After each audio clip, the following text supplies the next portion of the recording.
اگر تمہیں زخم شکست لگا ہے تو ان لوگوں کو بھی ایسا زخم لگ چکا ہے، اور یہ ایام زمانہ ہیں کہ ہم ان کو لوگوں میں بدلتے رہتے ہیں، اور اس سے یہ بھی مقصود تھا کہ اللہ ایمان والوں کو جدا کر دے اور تم میں سے بعض کو شہید بنائے، اور اللہ بے انصافوں کو پسند نہیں کرتا۔ اور یہ بھی مقصود تھا کہ اللہ ایمان والوں کو پاک صاف بنا دے اور کافروں کو نابود کر دے۔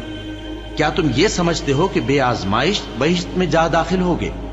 حالانکہ ابھی اللہ نے تم میں سے جہاد کرنے والوں کو تو اچھی طرح معلوم کیا ہی نہیں، اور یہ بھی مقصود ہے کہ وہ ثابت قدم رہنے والوں کو معلوم کرے، اور تم موت شہادت کے آنے سے پہلے اس کی تمنا کیا کرتے تھے، سو تم نے اس کو آنکھوں سے دیکھ لیا۔ اور محمد صلی اللہ علیہ وآلہ وسلم ایک پیغمبر ہی تو ہیں، ان سے پہلے بھی بہت سے پیغمبر ہو گزرے ہیں۔ بھلا اگر یہ مر جائیں یا مارے جائیں تو تم الٹے پاؤں پھر جاؤ گے؟ اور جو الٹے پاؤں پھر جائے گا تو اللہ کا کچھ نقصان نہیں کر سکے گا، اور اللہ شکر گزاروں کو بڑا ثواب دے گا۔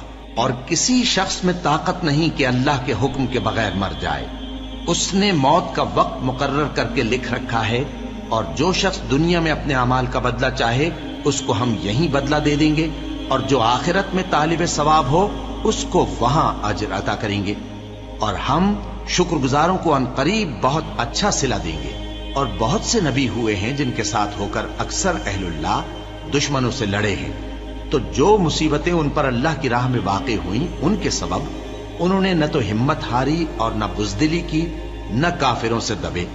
اور اللہ استقلال رکھنے والوں کو دوست رکھتا ہے، اور اس حالت میں ان کے منہ سے کوئی بات نکلتی تو یہی کہ اے پروردگار، ہمارے گناہ اور زیادتیاں جو ہم اپنے کاموں میں کرتے رہے ہیں معاف فرما، اور ہم کو ثابت قدم رکھ اور کافروں پر فتح عنایت کر۔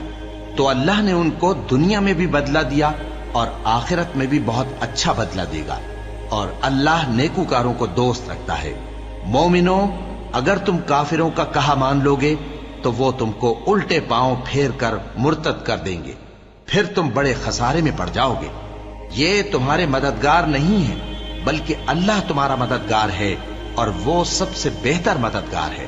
ہم عنقریب کافروں کے دلوں میں رعب بٹھا دیں گے، کیونکہ یہ اللہ کے ساتھ شرک کرتے ہیں جس کی اس نے کوئی بھی دلیل نازل نہیں کی، اور ان کا ٹھکانہ دوزخ ہے، وہ ظالموں کا بہت برا ٹھکانہ ہے۔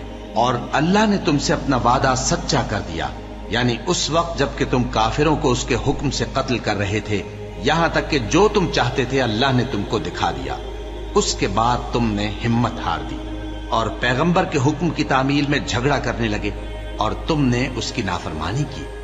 بعض تو تم میں سے دنیا کے طلبگار تھے اور بعض آخرت کے طالب۔ اس وقت اللہ نے تم کو ان کے سامنے سے ہٹا دیا تاکہ تمہاری آزمائش کرے، اور اس نے تمہارا قصور معاف کر دیا، اور اللہ مومنوں پر بڑا فضل کرنے والا ہے۔